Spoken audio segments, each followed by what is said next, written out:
Bonjour à vous et bienvenue sur cette nouvelle vidéo où je réagis encore à une nouvelle vidéo de Marc Ban.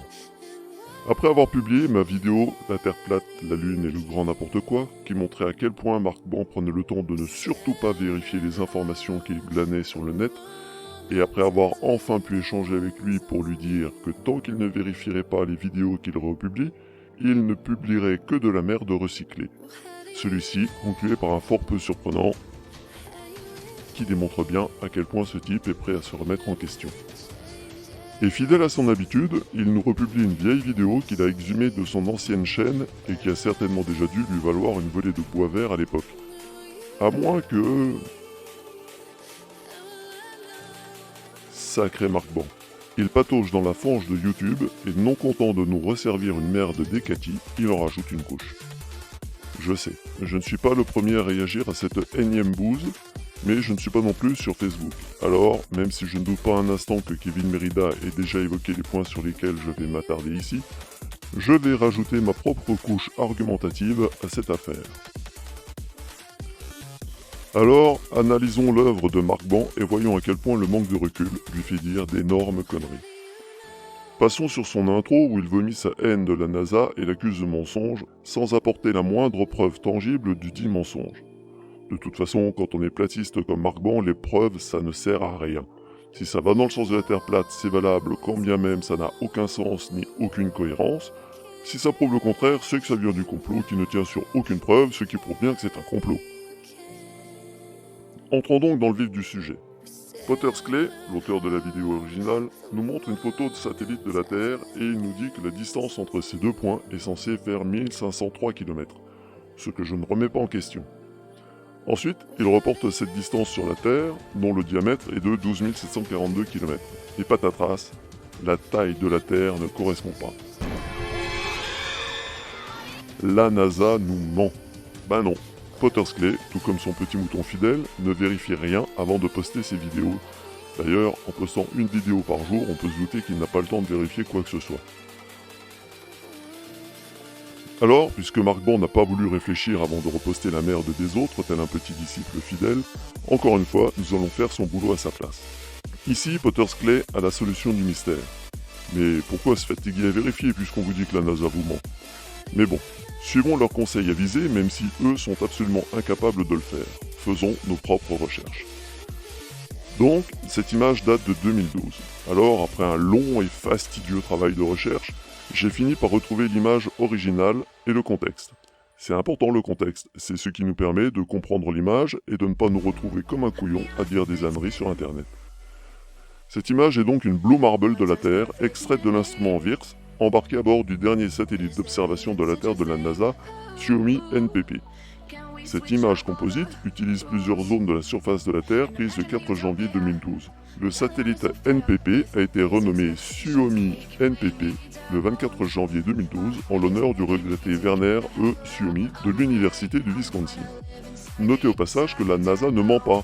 Elle dit elle-même qu'il s'agit d'une image composite. Donc avant de gober les délires complotistes, allez chercher les images à la source et vous verrez que la NASA explique toujours comment a été faite l'image en question. Ok, donc allons voir ce qu'est ce satellite NPP Suomi. À altitude du satellite, 832 km, inclinaison 98,39 degrés, ce qui signifie qu'il tourne autour de la Terre en suivant une orbite quasi-polaire, qui lui permet de photographier par bande de 3600 km toute la surface de la Terre au cours des multiples orbites qu'il réalise en une journée. Maintenant, ouvrons Blender et essayons de reproduire cette image. Nous avons ici l'espace de modélisation avec une sphère qui représente la Terre et une caméra qui représente le satellite.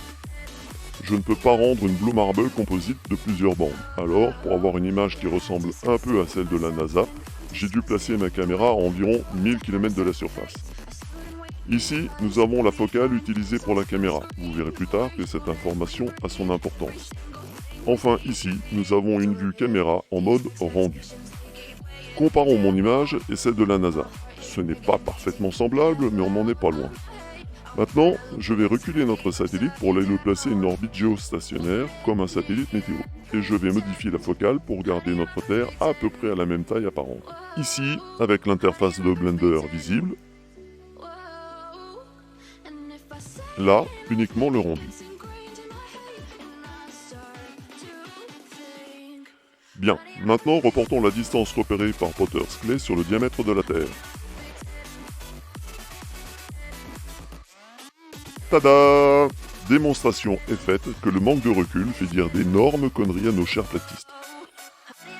Au fait, ne me croyez surtout pas sur parole, faites l'expérience par vous-même. Il vous suffira d'une map monde et d'un appareil photo capable de faire des prises de vue en macro et en 50 mm. La suite de la vidéo baigne dans le délire mystico-complotiste. Je ne m'y attarderai pas trop, je ne suis pas psychiatre. Mais quand même, une image attire mon attention. Lorsque vous regardez les nuages, la plupart d'entre vous voient des lapins, des visages plus ou moins grotesques ou toutes sortes de choses. Mark Ban, lui, y voit des démons et l'homosexe. En ce qui concerne les démons, je ne peux rien pour lui, encore une fois, je ne suis pas psy. Pour l'homosexe, étudions à nouveau le contexte. Cette image est super célèbre, elle fait partie de la première série d'images prises par le satellite DSCVR. Elle a été prise le 6 juillet 2015. Ok. Cherchons donc d'autres images satellites prises le même jour, au même endroit. Voici une image composite prise par le satellite EOS 10 le même jour. Et une seconde prise toujours le même jour, mais à un autre moment. Oh! Les nuages ont bougé. Bah zut alors, les platistes se plaignent toujours de ne pas voir les nuages bouger sur les photos de la NASA. Ils ont dû beaucoup chercher. On peut distinguer les mêmes masses nuageuses qui ont évolué avec le temps. On peut encore deviner l'homosexe, mais là, il faut savoir où le chercher. Deux images prises par deux satellites différents qui montrent les mêmes formations nuageuses. Allez, faites vos propres recherches, mais je vous donne un petit indice. Pareil d'Oli.